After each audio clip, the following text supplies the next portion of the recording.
Dr. Mindy here, and on this video, we're going to talk about the topic that so many of you I know are trying to change, and that is belly fat. I get it. And on this video, I'm going to show you 3 things that you probably haven't heard yet on how you can move the needle on burning that belly fat and burn it fast. So if you are new to my channel, I just want to say welcome. I'm a woman on a mission to get the whole world metabolically healthy. So I am super happy you're here. Hit the subscribe button and the notification bell and dive on in. I got a whole world of fasting here for you to learn, and I'm really excited that you're here. But on this video, we're going after belly fat. So let's dive in.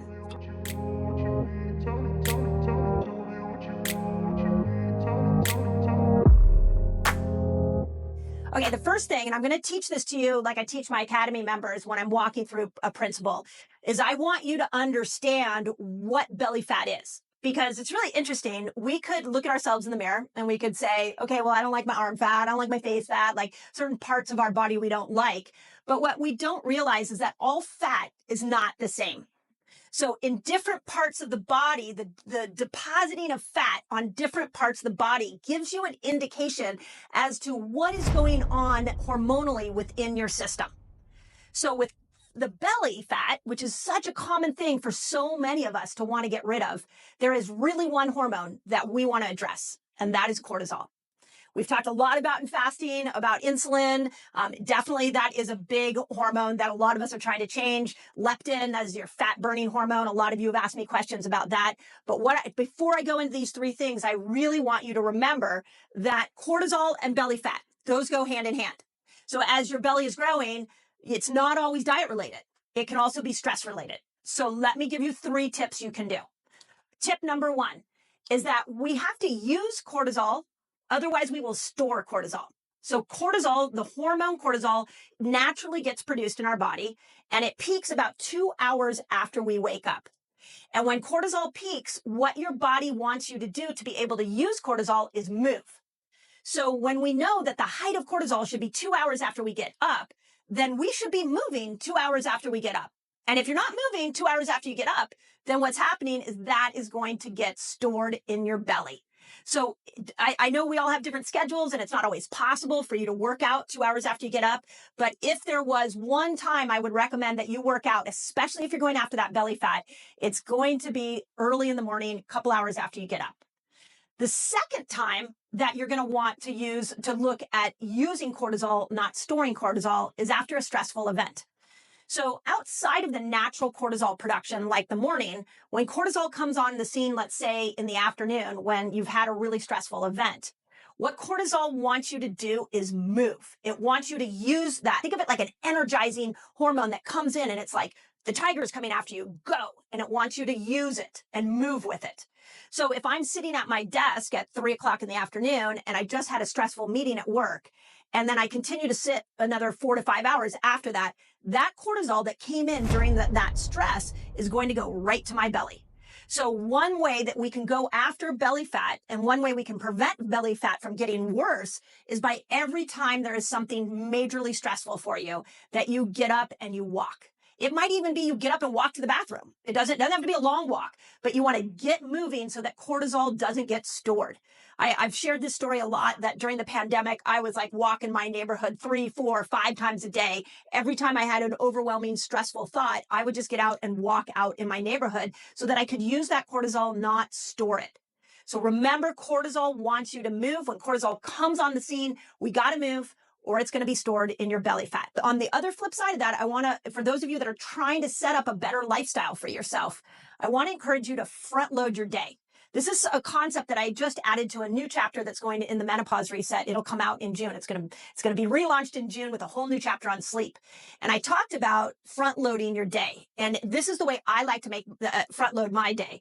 Is more, I do my workouts in the morning. I have my morning meditation and morning time where I get my mind centered. And then most of my meetings are happening between about 8 and 4.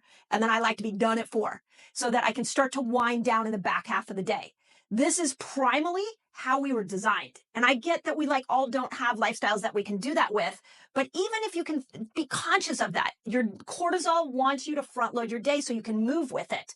The more we get the stressful things earlier in the day, the less the cortisol stress hormone is going to be stored later on in the day. So the timing of how you use this cortisol is really pivotal. So that's my first tip for you.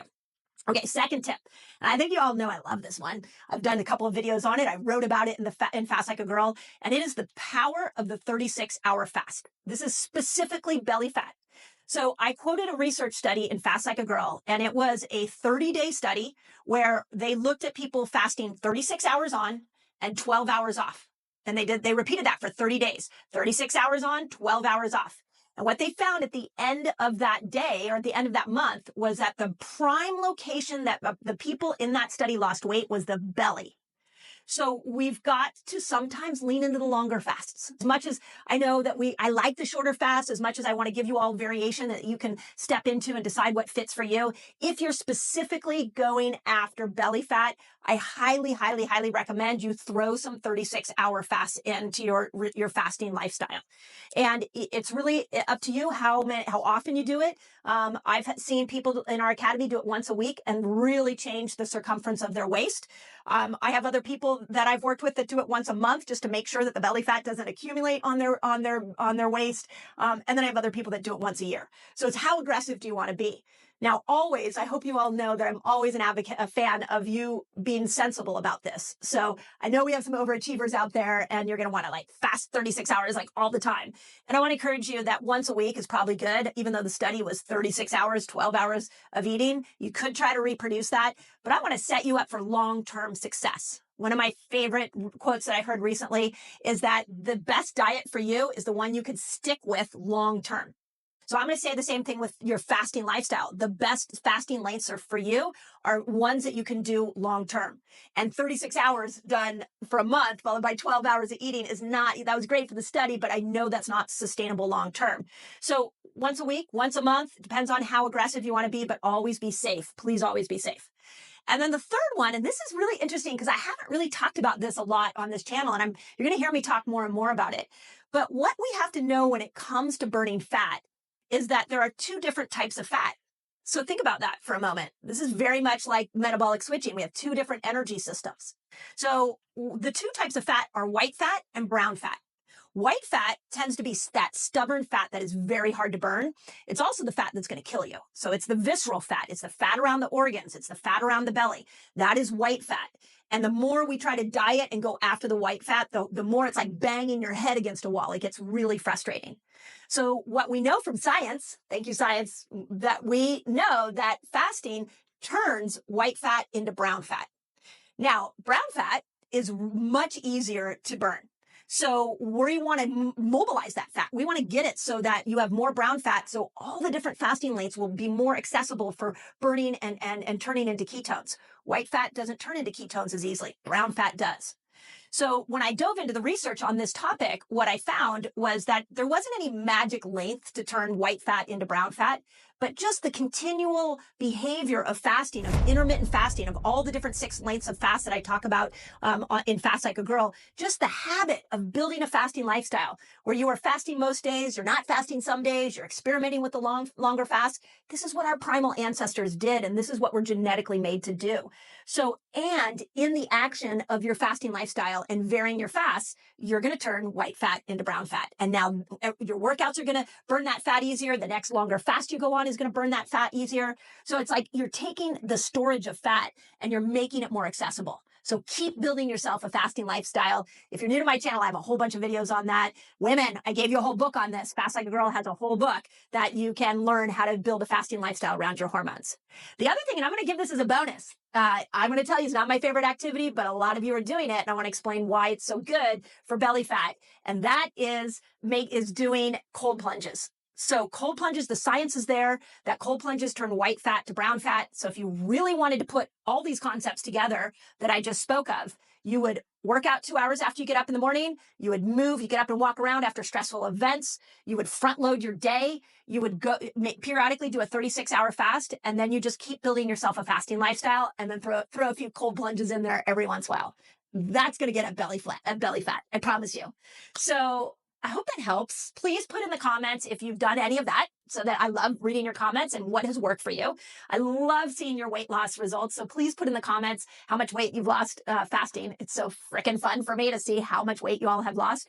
And if you want to learn more about what I just explained, this is what we do in my Reset Academy, is we show the art of fasting. We teach you how to customize it for you.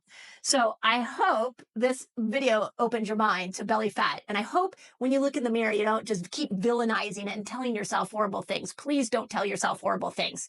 There's a reason your body accumulated fat. It is to save your life. And once you understand that, it becomes much easier to undo.